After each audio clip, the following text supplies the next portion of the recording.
Hey, you beautiful person. I want to say to you, stop having worries about the decisions you've made, or regret decisions you've made, or I'm going to make. Is it the right decisions? Is it not the right?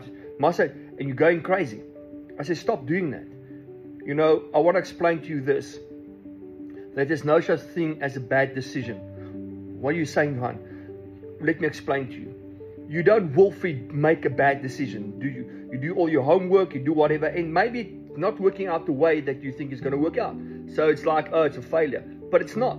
Because everything works together for good for those who love the Lord. Even that mistakes will work out for your good. So there's no such thing as a wrong decision in Christ. But you don't understand. What about this? What about this? I said, no. Everything works together for good for those who love it.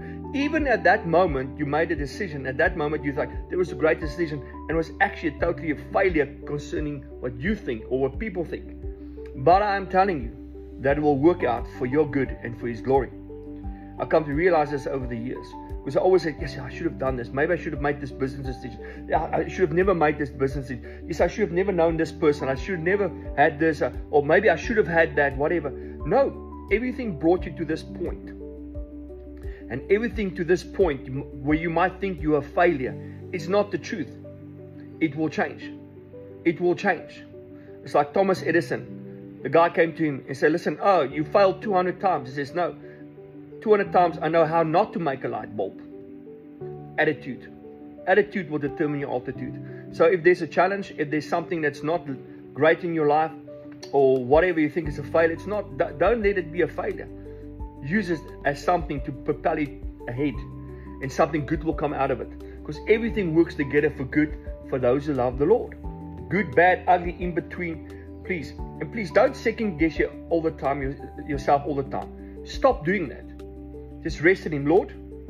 Everything works together for good for those who love the Lord. And it will work out for your good. No matter what comes against you. No weapon formed against you shall prosper. I'm just saying to you, in general, stop stressing so much. Let go, let God. Love you, bless you, relax. Going to be shalom. Be at peace, nothing missing, nothing broken, whole, complete in every area of your life. Have a great day, man. Like, subscribe, whatever. Love you, man. Bye.